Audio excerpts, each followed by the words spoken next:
really early, actually 2 minutes ahead of time, so I suggest we get started.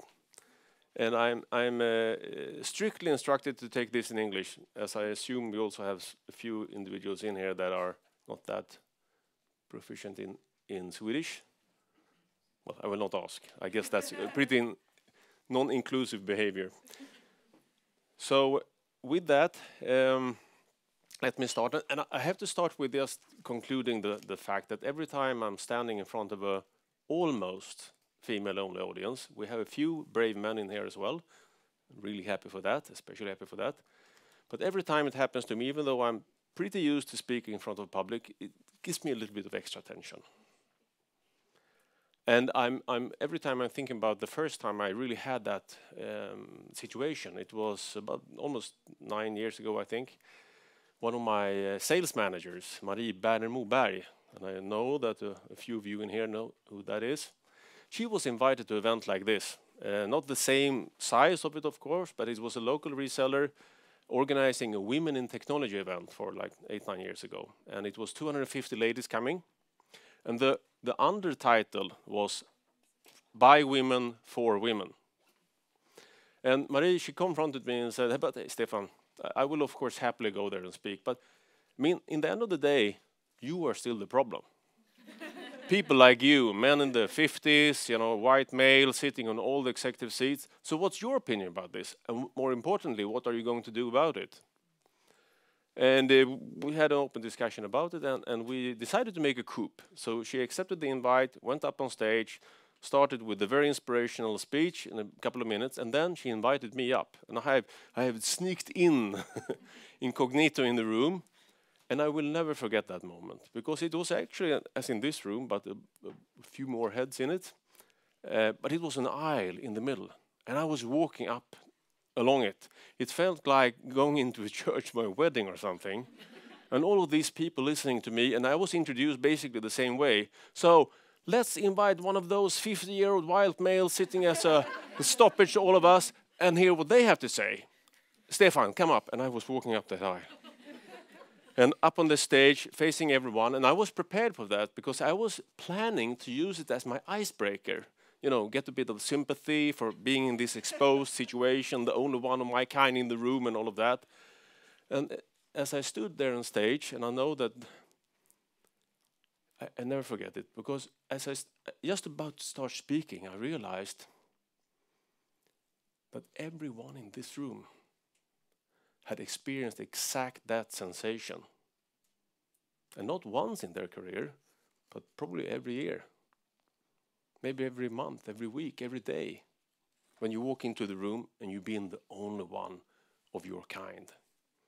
And what gives you the right, the privilege of standing on that stage and speaking of a topic that everyone knows and expect to know better than you maybe, because they're entitled to.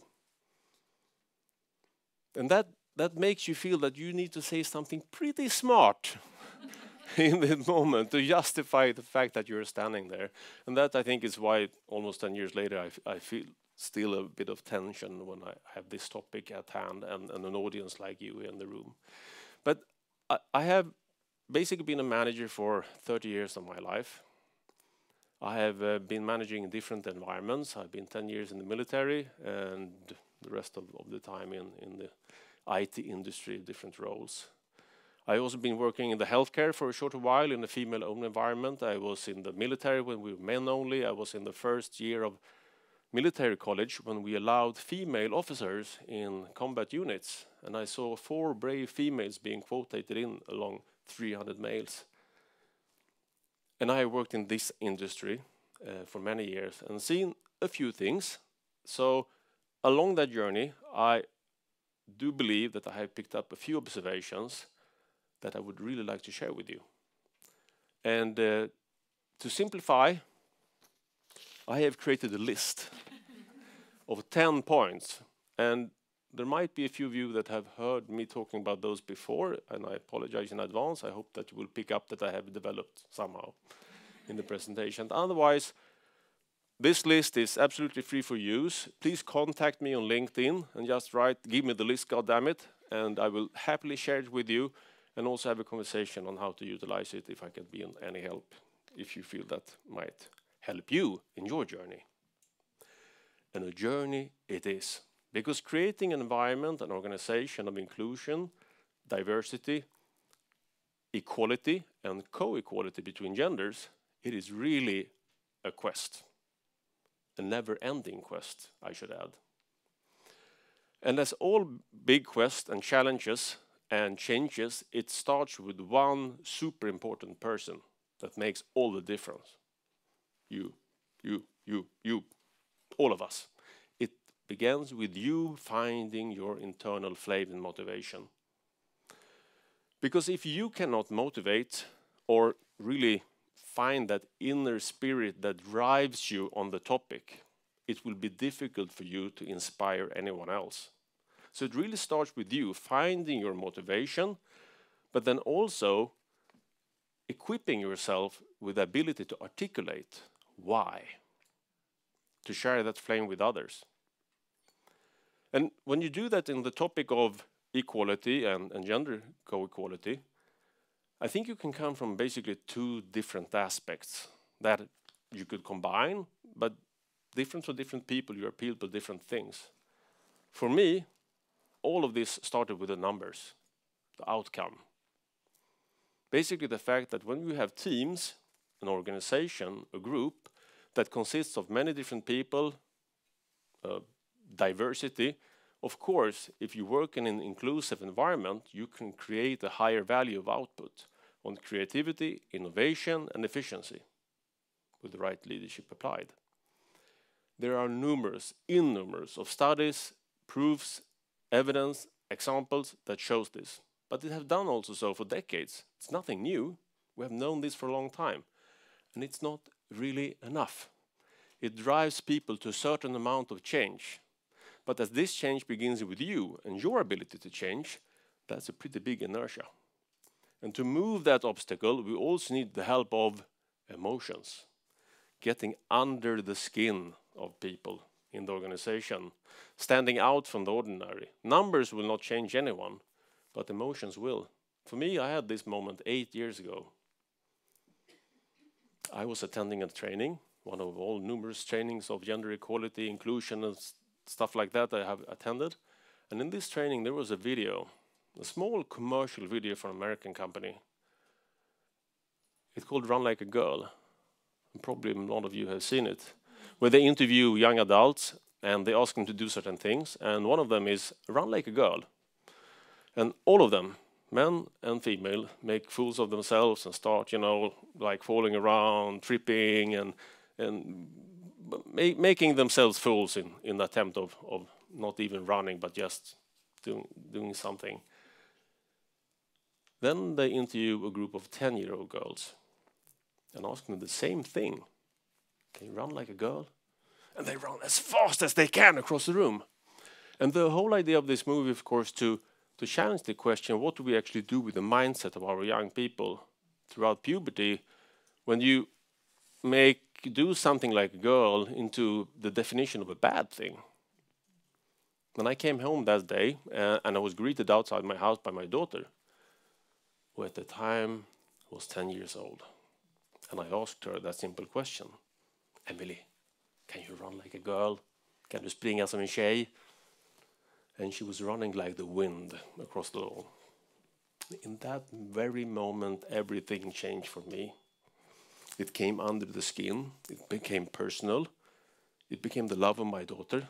If I can do anything in the rest of my career to make her and other girls like her become adults, go to university, into the work life, and still be running like the wind, that's worth much more than all my quarterly results accumulated for the rest of my life. So find your inner flame. What motivates you, and how can you articulate it and share it to others? That's where all change journey starts with. So that's number one, getting ourselves on board. The next thing on my list is to accept the fact that this is not a change of policies or processes. This is actually a change of culture. Culture, personal integrity, and standing up for what's right. I'm not saying it's not important to change the processes, how we recruit people, how we retain talent, how we are promoting and structurally changing the framework and the rules. That is important. But it is not what is changing the culture and the progression. The culture is defined on what we do every day and how we act. And that's why it needs to go beyond the process. It needs to include leadership, active leadership from everyone in the organization, how we behave towards each other. Leadership in the meeting room, leadership in a one-on-one or end-year discussion, leadership in when you're deciding for next talent, for new promotion or recruitment, or in that simple discussion at the coffee machine, what you have done in the weekend, and making sure we have a behavior where we interrupt and stop behaviors that we do not want to have in our workplace. Changing the culture. And when we have that task in front of us, it becomes evident that if we should really get a change in culture, where does this journey need to start when you have accepted it yourself? Number 3, it needs to include top management.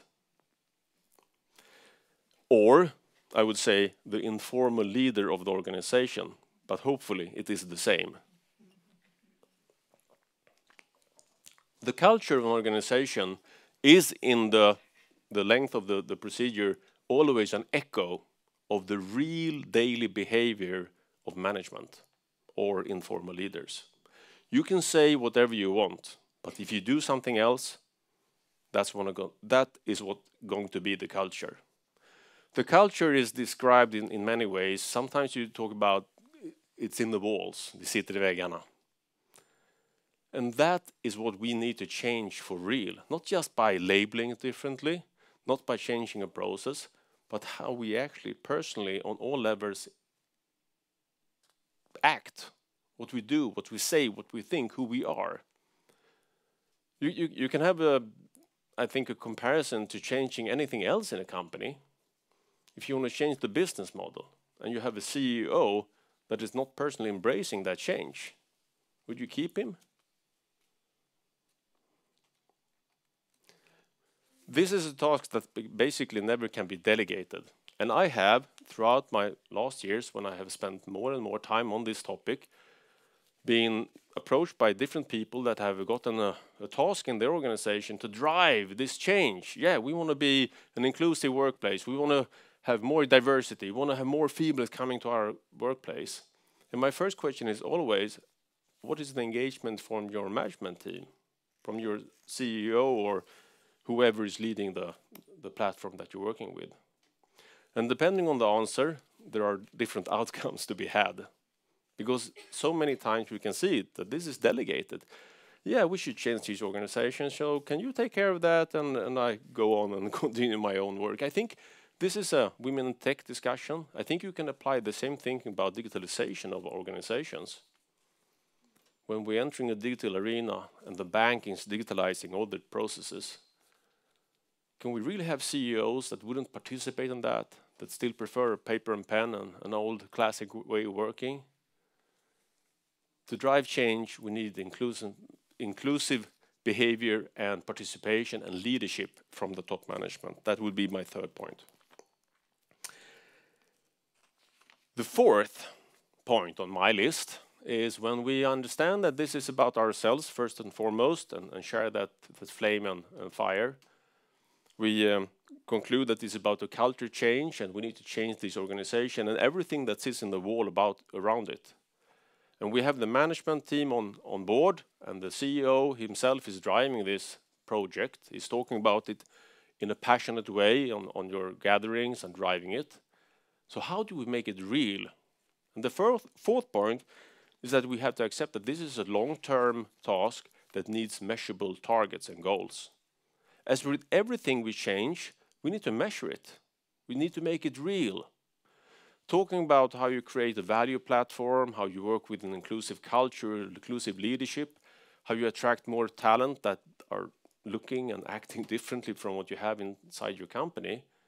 It cannot be something you do the last hour on your kickoff once a year. and then you have invite an external speaker to talk about it, while the leadership team is going have a drink at the bar.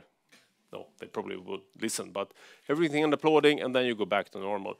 This needs to be baked into your ordinary patterns. I mean, if you are running QBRs every quarter, inspecting the business, your sales activities, your development activities, your project progress, so how about recruitment? What are the diversity numbers in your teams? How are you measuring success? How many trainings have you sincerely conducted in the teams? How many people of different backgrounds have you recruited? Measure it, get targets done, make it real, and make sure that you pay people that are working with these topics, just not someone for free. I'm amazed by how many people that are working with diversity and inclusion questions as consultants, and they're expected to do it for free. Yeah, but you think this is important, so this is an opportunity for you to come to speak at our kickoff. Would you have that to McKinsey when you're developing a new business process? Yeah, but I mean, you're engaged in this topic. Can't you do it for free? It's ridiculous. This is business critical. It's not a nice have. It's a must be. And that must be the mindset. And measure it as that. Okay, so that's number 4, long-term and measurable goals that actually have a meaning and a consequence, I should say. If you're missing your diversity targets, should you get the same bonus pay?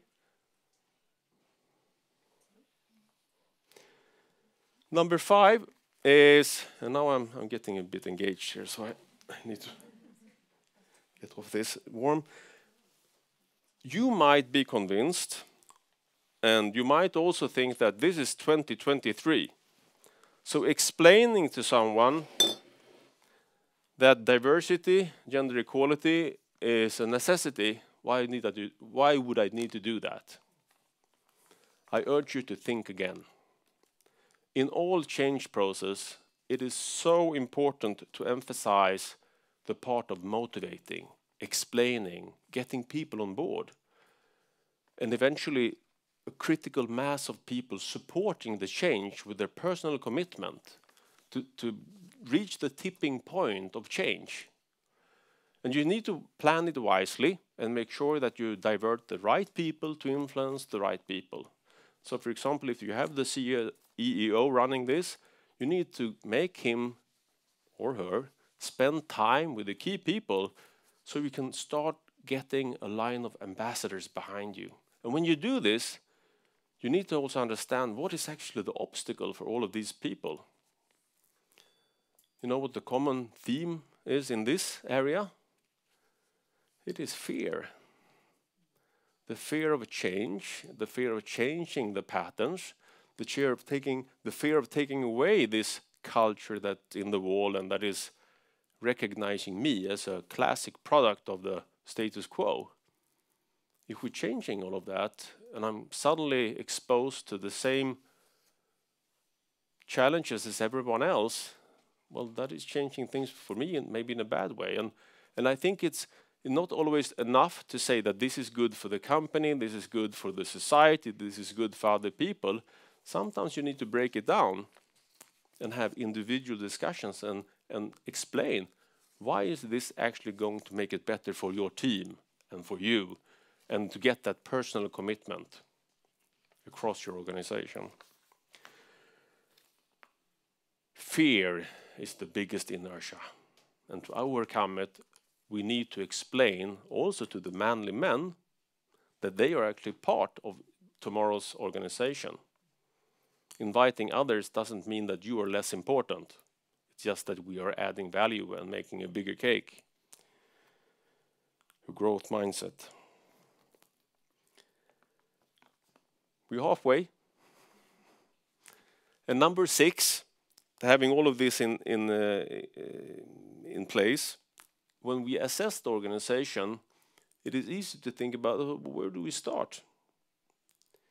And I think it's important to start where it matters the most. And what do you mean by that, Stefan? Well, sometimes you can see a lot of numbers flashing by. Yeah, we have 50-50 diversity in our organization. Hurrah. That's great. But how do you build that? Where does it come from?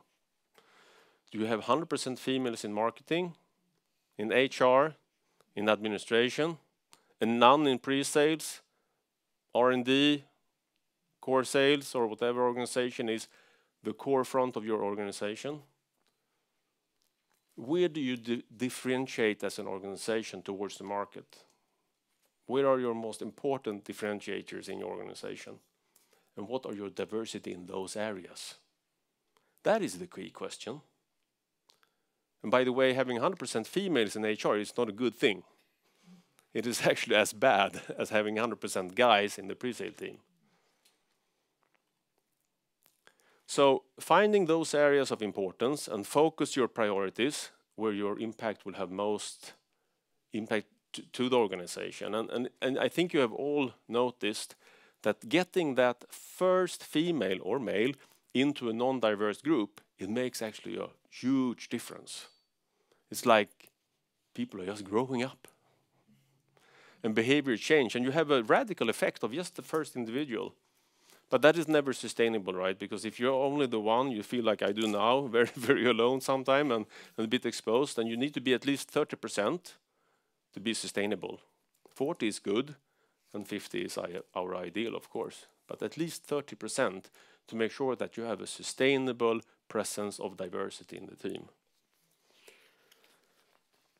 Focus on the teams with 0 at first. Well, if we continue, and maybe I just tell you a story on the topic before I do that. Many years ago, I think it's like 10, 12 years ago, I had the privilege of attending a training.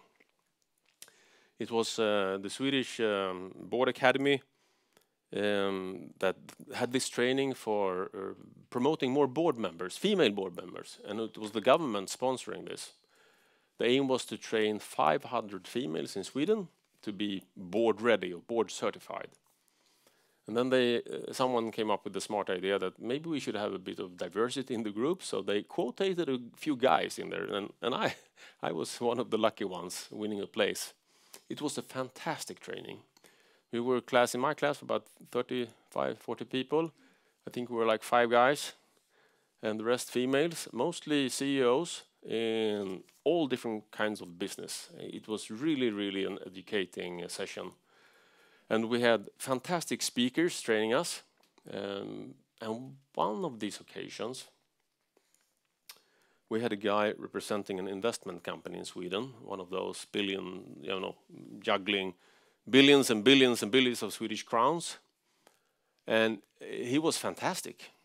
Probably one of the best lectures I've ever had. He was talking about the business, investment, strategies, and it was so inspiring. And then when he was done, he finalized with having a last PowerPoint, and he wanted to show us his employees. And I mean, even if they are, handling so much money you can't even imagine, it's not many people. He had like 45 people in his company, so he could fit them all into one PowerPoint with pictures. And it was an interesting one because he had himself up to the left, and then it was like some, power line of authority. So his partners first, and then the senior managers, and then the senior analysts, and so on in a line. Everyone was a white male between 60 and 35. Until we got to the last 3 lines with all the administrators. That was between 50 and 25, all white females. The room went completely silent. And after a while, one of the ladies that was pretty outspoken, she said, "Men vad fan är brudarna?" Where are the ladies? Is that a good translation? I don't know. And he genuinely didn't understand the question. He looked at the slide and he looked back and he said, "I don't understand what you mean. We have plenty of females at my company." And I think it's, at least for me, a testimony of the importance of training, education, and spending time of motivating the need of this topic. Because ignorance is together with fear, the potent combination of resistance. Anyway, it takes us to point number 7, and that is about training.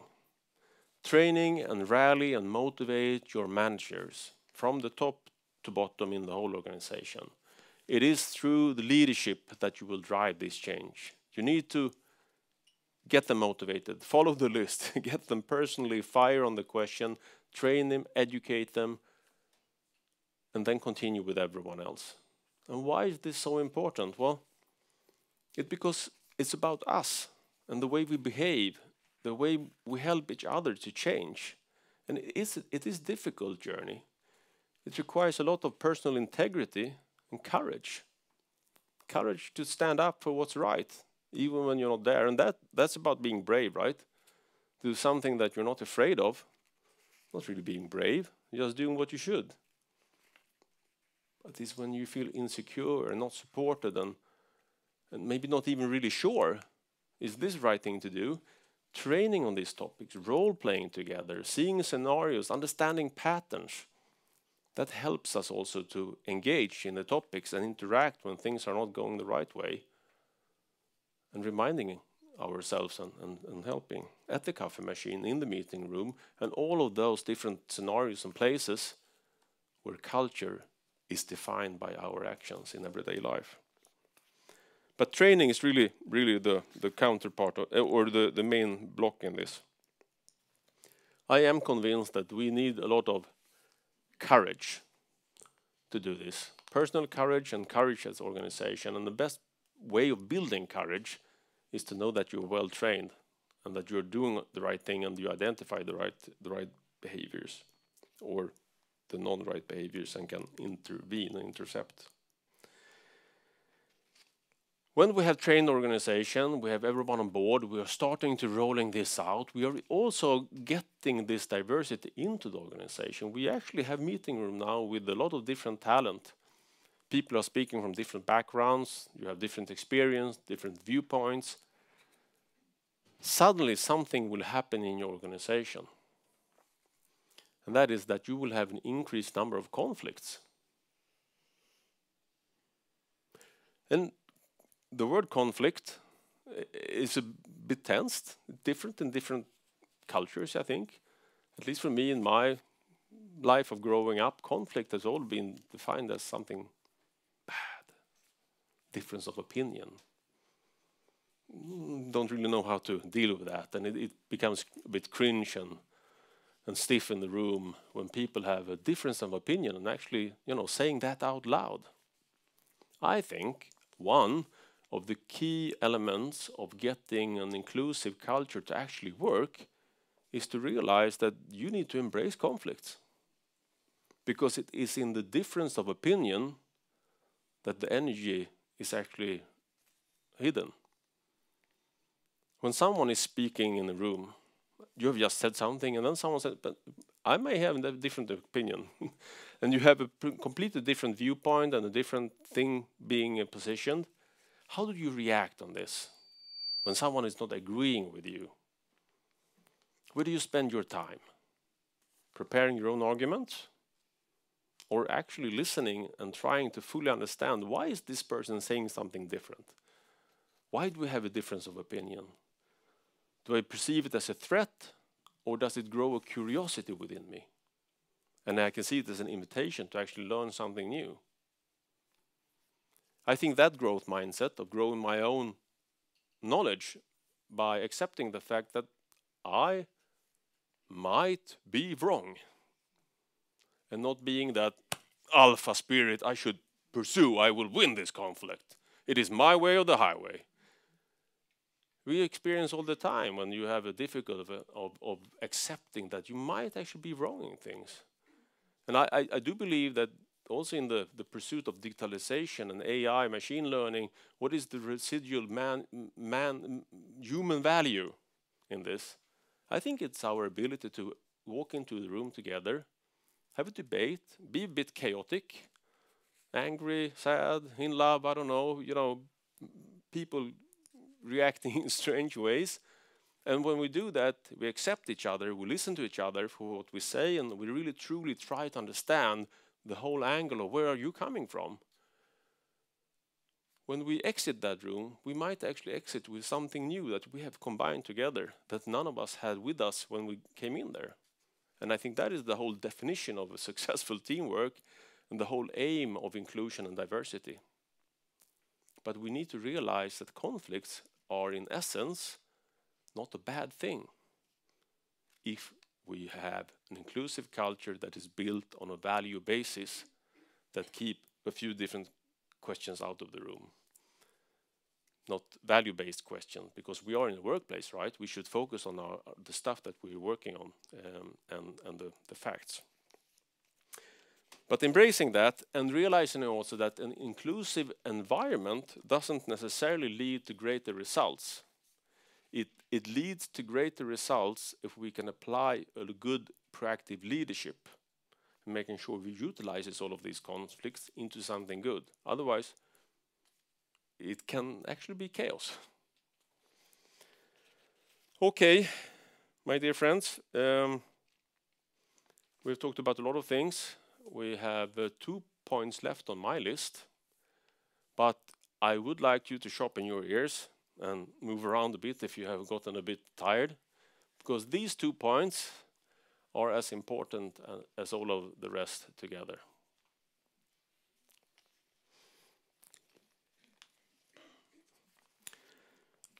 Number 9, don't scare away the manly men. 80% of your organization in IT that is being the obstacle of change will be straight, ordinary, white males between 30 and 60.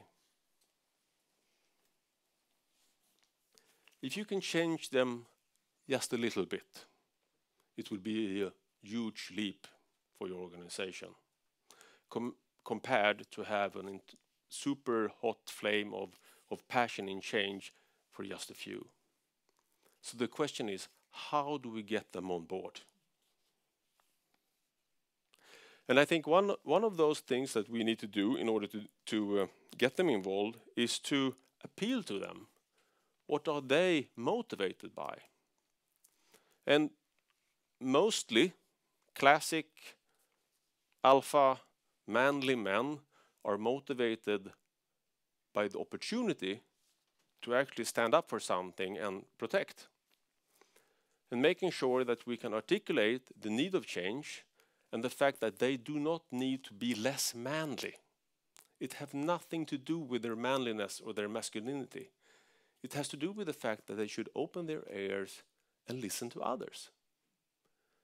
I can honestly say, and I'm not expecting that to happen today after what I'm going to say, but when I have these kind of talks with different groups and organizations, it is not seldom that I'm approached by a guy afterwards that with his own words say something like, this is interesting and all, but I don't think it really concerns to me because, I'm pretty secure in my sexuality.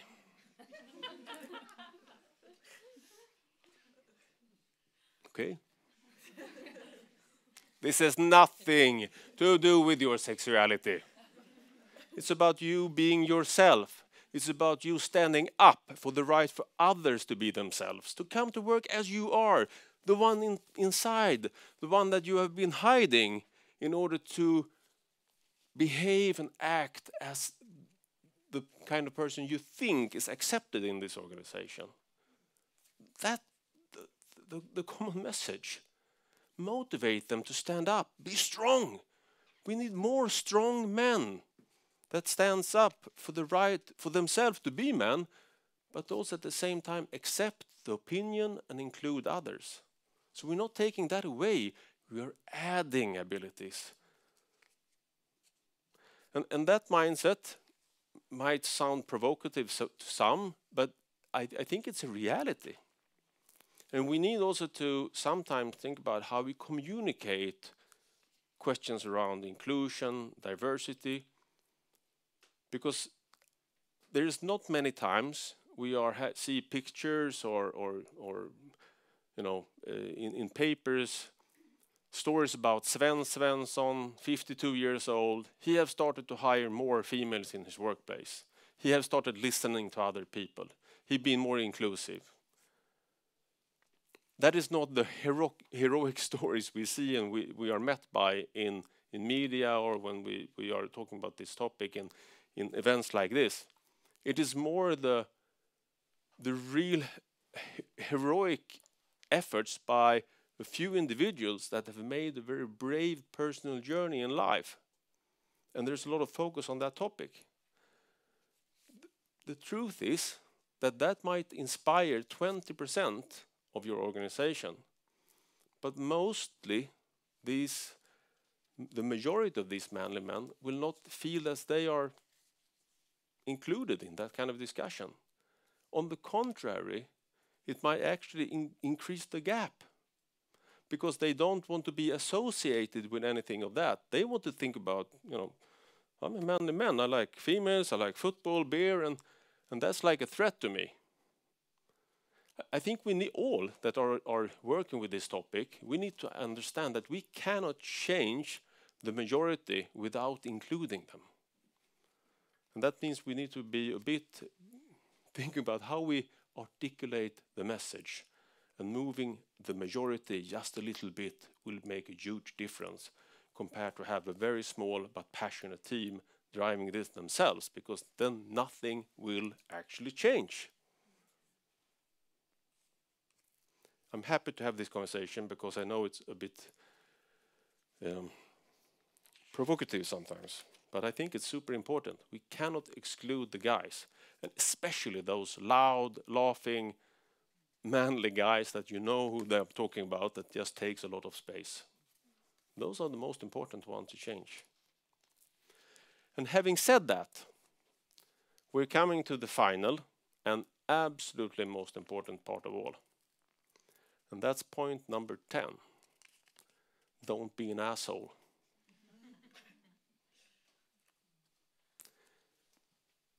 If anyone in your organization cannot come to work and feel secure, safe, accepted, there is no inclusion.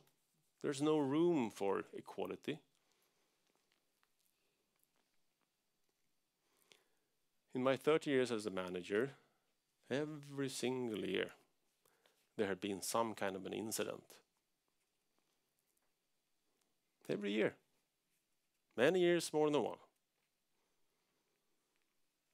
In every case, the victim had been a female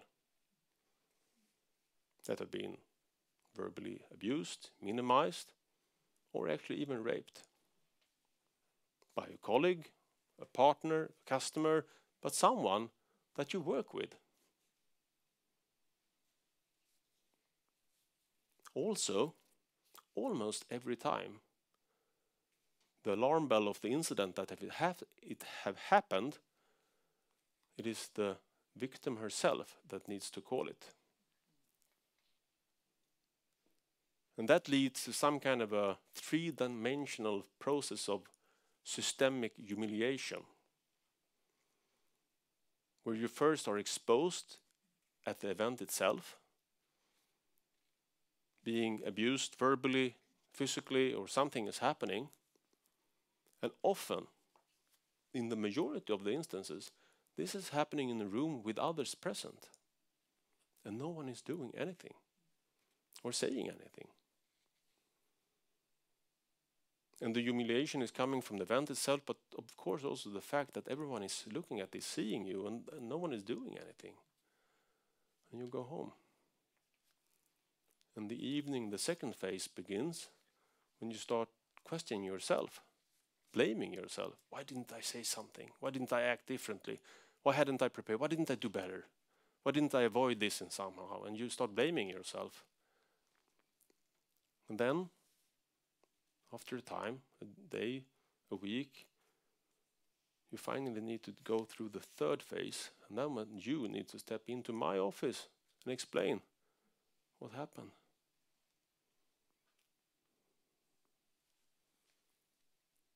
It is not so easy to be brave in the room when no one is helping you and you're all alone. And that's why it's so important with training.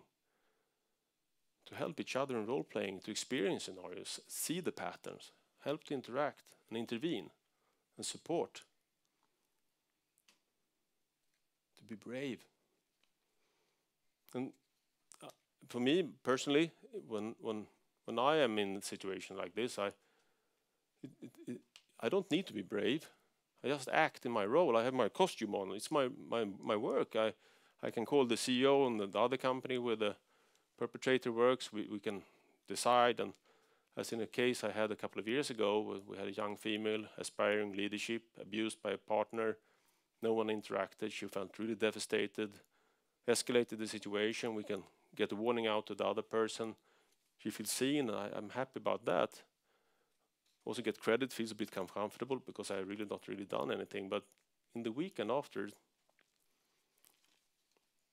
I had a small barbecue at home. And I'm standing there by the grill, have a few friends over. One of the guys is a older gentleman, worked as a mentor for me, or being a mentor for me. I lost my father in my early 20s. So I've always been looking for older men to guide me in different areas. He's a very important person to me. And we were standing at the grill having a beer. You can see it in front of you. And suddenly he says, "So Stefan, how is it to work? You have that Me Too shit as well?" What do you do then? Who do you become? I became 10 years old. How do I stand up for to a man like that? I wish I would looked him in the eye and I said, "Hey, you what? Me Too inspired a lot of people at my work, and this week I think we saved a young woman's career. Thanks to that, that encouraged her. I don't like you speaking with me like that because that could be my daughter. It could be any girl." And I think I ended up somewhere in between that and just saying, "Would you like another beer?" I didn't find the courage. But I will next time. And I have also many times because I train. We don't give up. That's life in general, right? We fall down a lot of times. That's not the question. It's how we stand up, how we take the next fight.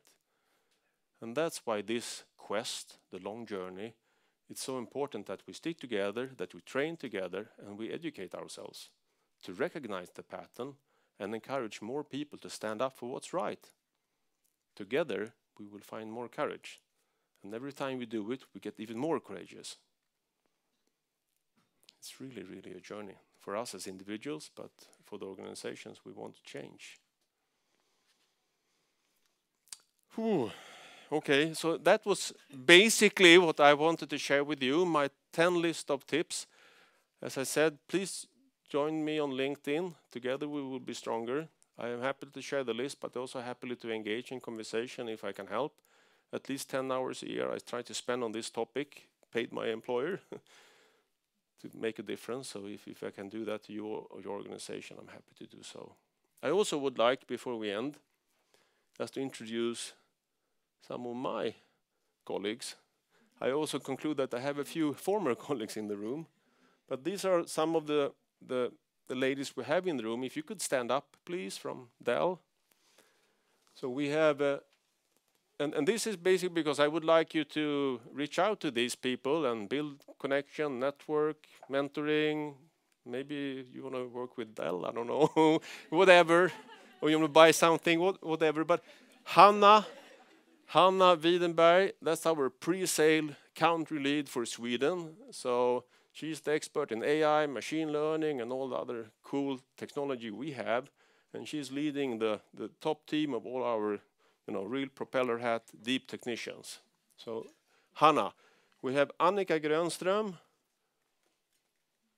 there. So Annika is the sales director and the lead for the whole data center sales team. Those are the most heavy sales and account people we have for the data center transformation, the heavy plumbing of IT technology, the magic stuff that creates your phones to work on a daily basis. We have Liv Albinsson here in the front. So Liv is leading the entire inside sales team with managers and all the ISRs, and also driving the whole ecosystem around our transactional sales. So this is a community with like 70 people, all between 25 to 35, almost all, and a super energetic team with basically 50-50 diversity in genders. We try to be actually a little bit more females because this is our recruiting ground. This is where we train and find our new talent that we turn into our future digitalization ambassadors. And we have Josephine Lemos here as well, our CFO. She is rattling the financials of our almost 10 billion Swedish crown organization in Sweden. So thank you for keeping us all in place. And then we have 3 account executives, so Anna Skog, Åsa Tengblad, okay, and also Paulina Davigård. These are the ones taking care of our biggest, most important customers and making sure that the whole truckload of people of Dell, the 400 in Sweden and the 130,000 globally, will be their best every day towards their customers. And these are a few examples of the ladies that makes a difference at Dell today. So please take an opportunity to connect with them as well. And then there's a lot of alumni as well, but I will not introduce you today. And thank you for taking the time and coming to listen to us. Have a great day.